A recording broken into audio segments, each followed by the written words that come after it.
기대해. 나에게 주신 하루를 때론 피곤하고 일어나기 싫고 널 깨우는 알람 소리에 짜증도 나겠지만 안녕하세요. 오늘도 부른 말씀 권순민 목사입니다. 쉬지 않고 나를 지키셨네. 오늘을 나에게 주셨네. 새 말씀 안에 주가 주신 사랑과 은혜와 능력. 새 아침이 밝았습니다. 아침 저녁으로 찬 공기가 부는 요즘 감기 걸리기 딱 좋은 환경인데요. 아무쪼록 건강 유의하시고요. 오늘 출근하시기 전에 마스크 꼭 잊지 말고 챙기시기 바랍니다. 오늘 우리가 은혜 받을 하나님 말씀은 창세기 46장 1절로 4절까지 말씀입니다. 이스라엘이 모든 소유를 이끌고 떠나 브엘세바에 이르러 그의 아버지 이삭이 하나님께 희생제사를 드리니 그 밤에 하나님이 이상 중에 이스라엘에게 나타나 이르시되 야곱아 야곱아 하시는지라. 야곱이 이르되 내가 여기 있나이다 하매 하나님이 이르시되 나는 하나님이라. 내 아버지의 하나님이니 애굽으로 내려가기를 두려워하지 말라. 내가 거기서 너로 큰 민족을 이루게 하리라. 내가 너와 함께 애굽으로 내려가겠고 반드시 너를 인도하여 다시 올라올 것이며 요셉이 그의 손으로 내 눈을 감기리라 하셨더라. 아멘. 오늘 설교 제목은 익숙한 것을 뿌리치는 용기입니다. 세상은 빠르게 변화하고 있습니다. 학자들은 과거 산업혁명 시대보다 지금 시대가 그 변화의 속도가 300배는 더 빠르다고 이야기를 합니다. 그만큼 세상은 우리가 쫓아갈 수 없을 만큼 빠른 속도로 변화하고 있습니다. 특히 코로나 사태는 그 속도를 더욱 가속화시켰습니다. 많은 사람들이 말로만 이야기하던 이 4차 산업혁명이 코로나로 말미암아 급속하게 전개되었는데요. 사람을 만나서 대면으로 이루어지던 모든 활동이 거의 비대면으로 이루어지고 있습니다. 음식 주문, 학교 수업, 심지어 예배까지도 비대면으로 이루어지고 있습니다. 많은 사람들이 이런 변화를 당연한 것으로 수용하지만 또 과거 생활을 그리워하면서 끝까지 과거의 생활을 고수하려는 사람들도 있습니다. 특히 예배는 타협할 수 없는 것이고 목숨을 걸어서라도 드리는 것이 그리스도인의 의무라고 주장하는 사람들이 많이 있습니다. 아마 이 부분에 대해서는 이 설교를 듣는 분들 중에도 의견이 많이 갈릴 것 같습니다. 또 앞으로도 이와 비슷한 논란은 계속 일어날 것 같습니다. 왜냐하면 세상은 끊임없이 변화하고 있으며 또 세상은 교회를 향해서도 그러한 변화를 요구할 것이기 때문입니다. 그렇다면 과연 우리는 그 세상의 요구에 어떻게 응답하면 좋을까요? 과연 변화를 타협으로 받아들여야 하는지 또 우리가 어디까지 그 변화의 요구에 응답할 수 있는지 오늘 본문을 통해서 한번 살펴보도록 하겠습니다. 오늘 본문은 이 브엘세바에 살던 야곱, 즉 이스라엘이 온 가족과 함께 요셉이 거주하고 있는 애굽으로 거처를 옮겨야 하는 상황을 배경으로 하고 있습니다. 그는 왜 애굽으로 거처를 옮겨야 했을까? 왜냐하면 요셉이 머물고 있는 땅, 그 애굽에는 풍부한 양식이 있고 또 요셉이 준비한 안전한 거처가 마련되어 있기 때문입니다. 저라면 당장 애굽으로 가서 자식들과 함께 행복하게 살았을 텐데 오늘 본문을 보면 야곱의 마음은 두려움과 불편함이 가득했던 것 같습니다. 한번 3절 말씀을 읽어보겠습니다. 하나님이 이르시되 나는 하나님이라. 내 아버지의 하나님이니 애굽으로 내려가기를 두려워하지 말라. 내가 거기서 너로 큰 민족을 이루게 하리라. 아멘. 오늘 본문에 의하면 야곱은 지금 애굽으로 내려가는 것을 두려워하고 있습니다. 과연 그의 두려움은 어떤 것이었을까? 야곱에게는 과거 집을 떠나 생고생을 하던 시절이 있었습니다. 그는 삼촌 라반의 집에서 20년 동안 머물면서 노동력을 착취당했고요. 또 이방인의 땅이었던 세겜에서는 딸 디나가 그 땅의 사람들에게 성폭행을 당하는 일도 있었습니다. 그런 모진 세월을 보내다가 비로소 그의 인생이 안정기로 접어든 것은 그의 아버지 이삭과 할아버지 아브라함이 살던 이 브엘세바로 돌아왔을 때부터였습니다. 그 이후로는 성경에서 야곱이 그 땅을 떠났다, 이런 기록을 찾아볼 수가 없습니다.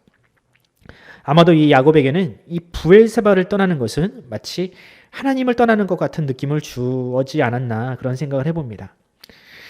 또 애굽은 그의 할아버지 아브라함이 잠깐 머물다가 큰 화를 당할 뻔하기도 했던 곳입니다. 창세기 12장을 보면 아브라함이 애굽 왕 바로에게 그의 아내를 뭐라고 했어요? 아내를 누이라고 했죠. 그러다가 큰 화를 당할 뻔하기도 했던 나라가 바로 애굽이었습니다.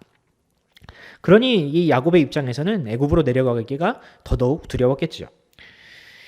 하나님은 그런 야곱을 찾아오셔서 말씀하십니다. 나는 너의 하나님이다. 애굽으로 내려가기를 두려워하지 말라. 내가 거기서 너로 큰 민족을 이루게 하리라. 내가 너와 함께 애굽으로 내려가겠고 반드시 너를 인도하여 다시 올라올 것이며 요셉이 그의 손으로 내 눈을 친히 감기리라 하셨더라. 무슨 뜻인가요? 나는 가나안 땅에만 머무는 신이 아니다.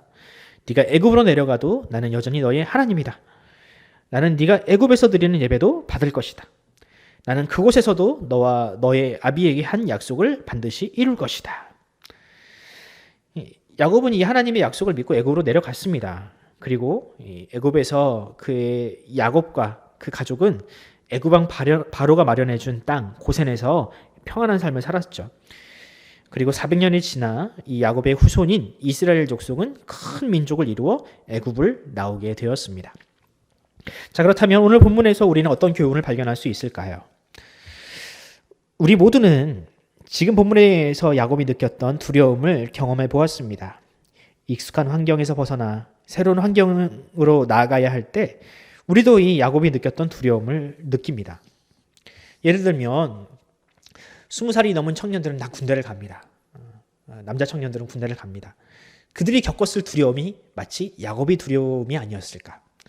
혹은 계획에 없던 이사나 이직으로 인하여 전혀 새로운 환경에서 새 출발을 해야 할 때, 부서를 옮겨서 새로운 일을 배우거나 새로운 사람과 친해져야 할 때, 또 혹은 목회자, 성도들에게 실망하거나 오해가 생겨 어쩔 수 없이 교회를 옮겨야 할 때, 또 지금처럼 천재지변으로 인하여 전혀 경험해보지 못했던 새로운 방식의 예배와 신앙생활을 해야 할 때 어떤가요? 우리는 두려움을 느낍니다.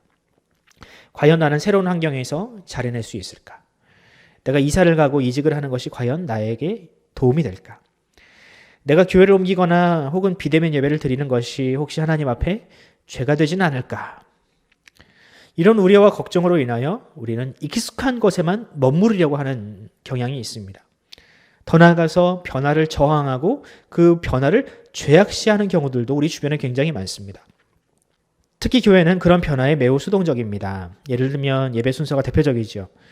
이 과거 한국교회가 이 예배 순서를 대폭 줄인 열린 예배를 도입했을 때 얼마나 많은 말이 있었습니까? 또 목사가 강대상에서 가운을 입어야 하는가 아니면 벗어도 되는가, 이걸 가지고 얼마나 말이 많았나요? 심지어는 이 기타나 드럼을 예배 중에 사용해도 되는가 아닌가를 가지고도 얼마나 많은 논쟁이 있었습니까? 근데 시간이 지나면 어때요? 그 논쟁이 다 쓸모없는 논쟁이 돼버리잖아요. 하나님은 그는 우리에게 말씀하십니다. 나는 너의 하나님이다. 변화를 두려워하지 말라. 나는 네가 어떤 환경에 있어도 반드시 너를 지킬 것이고 너의 하나님이 될 것이다.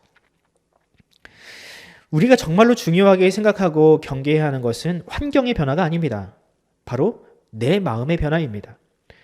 혹시 내 마음의 중심이 하나님이 아닌 다른 것을 향하는 것은 아닌지, 돈이나 명예, 성공, 이 안락한 삶과 같은 것에 정신이 팔려서 하나님을 향한 중심이 사라지고 놓치고 있는 것은 아닌지, 여러분, 우리가 두려워해야 할 것은 바로 이런 것들입니다.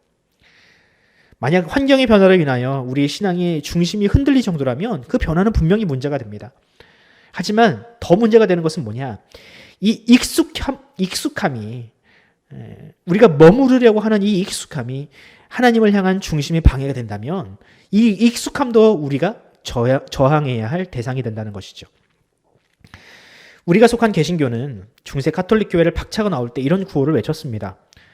개혁된 교회는 항상 개혁되어야 한다. 개혁과 변화는 개신교의 뿌리이며 또한 원동력입니다. 복음의 본질은 지켜야 하지만 문화와 환경에 걸맞는 새로운 옷을 입는 교회가 바로 개신교가 지향하는 참된 교회의 모습입니다. 그러므로 우리 모든 성도들이 익숙한 것에 함몰되어 신앙의 역동성을 상실하지 않기를 바랍니다. 그리하여 이 시대의 변화 앞에 끌려가는 교회가 아니라 항상 새로운 해답을 제시하는 그런 살아있는 교회와 성도들이 되기를 간절히 소원합니다. 함께 기도하겠습니다. 사랑의 하나님, 감사합니다. 정말로 빠르게 변하고 있는 이 세상 앞에서 우리는 너무나도 두렵고 떨리는 마음으로 서 있습니다. 하지만 하나님, 우리에게 이 야곱에게 약속하셨던, 이스라엘에게 약속하셨던 이 하나님의 약속이 있습니다. 두려워하지 말아라. 나는 너의 하나님이다. 변화를 두려워하지 말아라 라고 말씀하신 그 하나님의 말씀을 의지하여 우리가 이 세상 앞에 섭니다. 주님, 우리가 어떤 환경에 있어서도 하나님을 향한 중심, 그 사랑을 놓치지 않게 하시며 더 나아가서 이 변하는 시대 앞에서 해답을 제시하고 또한 그 변화를 두려워하지 않고 돌파해 나갈 수 있는 그런 용기 있는, 익숙한 곳에 머무르지 않는 그런 그리스도인들로 우리를 사용하여 주시옵소서. 특히 우리 푸른 사랑의 교회의 성도들이 변화 앞에서 결코 두려워하지 아니하고 오히려 이 시대를 인도해 나가며 우리의 신앙이 결코 후지지 않았음을 이 세상 앞에 보여줄 수 있는 그런 그리스도인들로 우리를 사용하여 주시옵소서. 감사드리며 예수 그리스도의 이름으로 기도드립니다. 아멘. 사랑하는 성도 여러분, 우리가 함께 이 시대와 또한 한국 교회를 놓고 기도합시다. 특히 한국 교회가 세상에 많은 지탄과 또한 손가락질을 받고 있는데 우리 푸른 사랑의 교회의 성도들을 통하여 이 시대가 교회를 바라보는 눈이 달라지게 하시고 좀 한국 교회 안에, 그들 안에, 우리 안에 참 빛이 있구나. 이 시대에 빛이 바로 우리에게 있구나. 희망이 있구나 라는 사실을 우리가 보여주기를 소원합니다. 이것들을 놓고 함께 기도해 주시고요. 특히 백신이라든지 치료제와 같은 소식들이 많이 들리고 있습니다. 하루속히 이것들이 개발되어서 우리가 하루속히